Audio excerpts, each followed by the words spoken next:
నిజామాబాద్లో ఈజీ మనీకి అలవాటు పడ్డ ఒక జంట అరాచకం చివరికి పోలీస్ స్టేషన్కి చేరింది. వారిలో భార్య రాత్రిపూట ఒంటరిగా రోడ్డుపై నిలబడి వచ్చిపోయే వారికి సైగలు చేస్తూ ఉంటుంది. వలపు వల విసురుతూ ఉంటుంది. ఎవరైనా దగ్గరకు వస్తే వారితో బేరసారాలు జరుపుతుంది. ఒకవేళ సెట్ అయితే వారితో పాటు వెళుతుంది.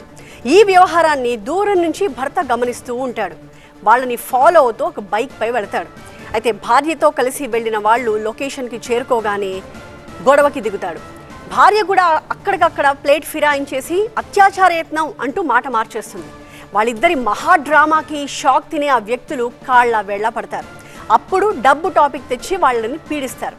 ఇక గత్యంతరం లేక వాళ్ళని వదిలించుకోవడానికి డబ్బిచ్చి వెళ్ళిపోతారు ఆమె కోసం వచ్చిన వాళ్ళు. ఇది వ్యవహారం. గత 15 రోజులుగా ఇలానే సాగుతూ వస్తోంది. ఎట్టకేలకు పోలీసులకు తెలిసింది. దీంతో వాళ్ళు కూడా నిఘా పెట్టారు. వాళ్ళ వ్యవహారాన్ని మొత్తం క్యాప్చర్ చేశారు. రెడ్ హ్యాండెడ్గా పట్టుకుని అరెస్ట్ చేశారు. భార్యాభర్తల దగ్గర ఒక కత్తిని కూడా స్వాధీనం చేసుకున్నారు పోలీసులు. విటులుగా వచ్చిన వాళ్ళు గనక ఎవరైనా డబ్బు ఇవ్వడానికి ఒప్పుకోకపోయినా లేదా ఎదురు తిరిగినా దాడి చేయడానికి సిద్ధంగా కత్తిని ఉంచుకున్నామని చెప్పి ఆ జంట పోలీసులకి చెప్పింది. ఆ భర్త జూపిటర్ బండి మీద ఉన్నాడు. మేము వెళ్ళి అక్కడికి చేరేసరికి వాళ్ళు పట్టుకోవడానికి ప్రయత్నించేసరికి వాళ్ళు పారిపోతున్నాము. పట్టుకున్నాము. అక్కడ మన లోకడ హనుమాన్ దగ్గర మేము పట్టుకోవడం జరిగింది. వాళ్ళను పట్టుకోవడంతోనే వాళ్ళు చాలా న్యూసెన్స్ చేయడము, అటు ఇటు గుద్దుకోవడము, ఆ బండ్లు అక్కడ ఉన్న బండ్లను పోలీసు మా వాళ్ళని కూడా తోసేయడము, ఇవన్నీ చాలా బీభత్సం సృష్టించారు.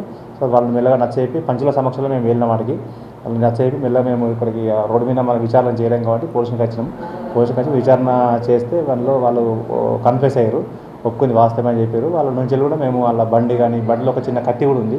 సో మరి కత్తి ఎందుకంటే కూడా ఒక టైం చెప్పారు ఏంటంటే ఎవరైనా ఇనోళ్ళు అంటే భార్యాభర్తలు ఇద్దరే బెదిరిస్తారు కాబట్టి ఒకవేళ కస్టమర్ ఏమైనా ఎక్కువ చేస్తే కూడా దాన్ని ఉపయోగించే అవకాశం ఉందని చెప్పారు.